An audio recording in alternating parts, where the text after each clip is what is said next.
Genesis 25. Now Abraham took another wife, whose name was Keturah, and she bore to him Zimran, and Jokshan, and Medan, and Midian, and Ishbak, and Shuah. Now Jokshan was the father of Sheba and Dedan, and the sons of Dedan were Asshurim, and Letushim, and Leummim. And the sons of Midian were Ephah, and Epher, and Hanoch, and Abida, and Eldaah. All these were the sons of Keturah. And Abraham gave all that he had to Isaac. But to the sons of the concubines which Abraham had, Abraham gave gifts while he was still living, and he sent them away from his son Isaac eastward to the land of the east. These are the days of the years of Abraham's life that he lived, 175 years. And Abraham breathed his last, and died in a good old age, an old man full of days, and he was gathered to his people. Then his sons Isaac and Ishmael buried him in the cave of Machpelah, in the field of Ephron, the son of Zohar the Hittite, facing Mamre, the field which Abraham bought from the sons of Heth. There Abraham was buried with Sarah his wife. Now it happened after the death of Abraham that God blessed his son Isaac, and Isaac lived by Beer Lahai Roi. Now these are the generations of Ishmael, Abraham's son, whom Hagar the Egyptian, Sarah's servant woman, bore to Abraham. And these are the names of the sons of Ishmael, by their names in the order of their birth: Nebaioth, the firstborn of Ishmael, and Keturah, and Abiel, and Mibsam, and Mishma, and Dumah, and Massa, Hadad, and Tamah, Jetur, Naphish, and Kedemah. These are the sons of Ishmael, and these are their names, by their villages, and by their camps 12 princes according to their tribes. These are the years of the life of Ishmael, 137 years, and he breathed his last, and died, and was gathered to his people. And they dwelt from Havilah to Shur, which is east of Egypt, as one goes towards Assyria. He settled in the face of all his brothers. Now these are the generations of Isaac, Abraham's son. Abraham became the father of Isaac. And Isaac was 40 years old when he took Rebekah, the daughter of Bethuel, the Aramean, Padan Aram, the sister of Laban, the Aramean, to be his wife. And Isaac entreated Yahweh on behalf of his wife because she was barren, and Yahweh was moved by his entreaty. So Rebekah, his wife, conceived. But the children struggled together within her, and she said, "If it is so, then why then am I this way?"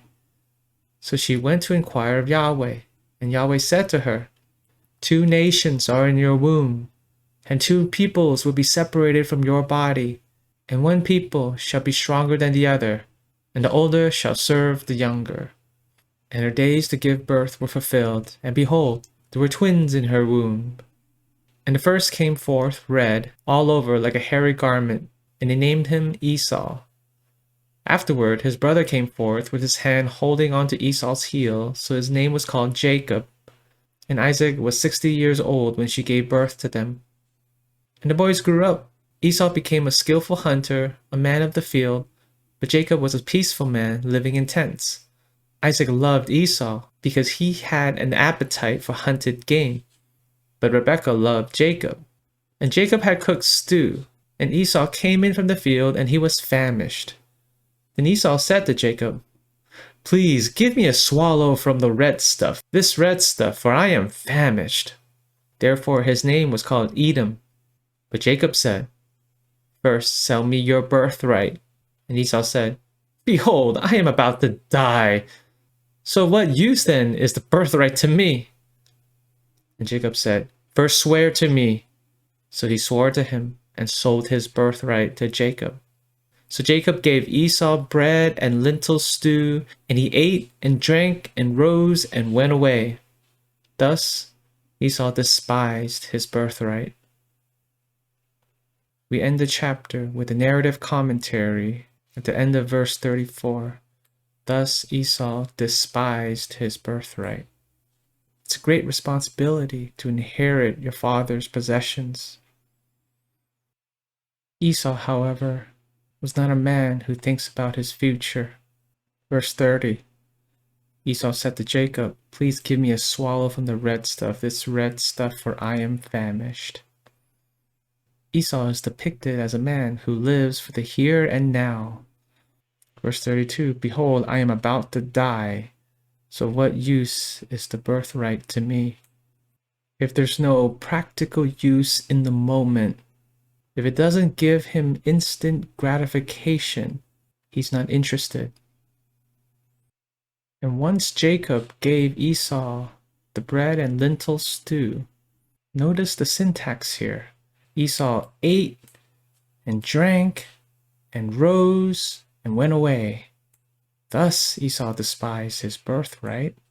Notice how immediate each of these actions are.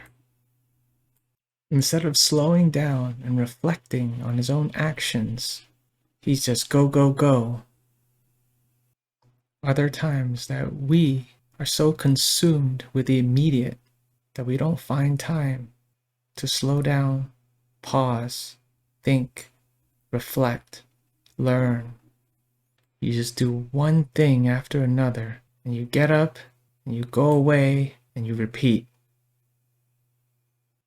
Jacob was probably looking for this opportunity. Verse 31, sell me your birthright.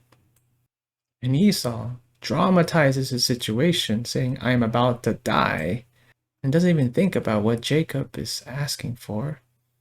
But Jacob knows what he wants. He presses, verse 33, first swear to me. Esau lives a fast-paced lifestyle, gets himself into desperate situations, and leaves himself vulnerable to make compromises. I believe the Lord has also given us roles and responsibilities in our positions. Do we, by our actions, despise the unique place that God has placed us in? Nonetheless, God's purposes will prevail. Nothing is a surprise to God. God had already said in verse 23, 2 nations are in your womb. The older shall serve the younger. Somehow, despite working with messed up people, messed up families, God still accomplishes his purposes. He is still in control, and we can still hope in him, in his word. These are my thoughts. Hope to hear from you as well.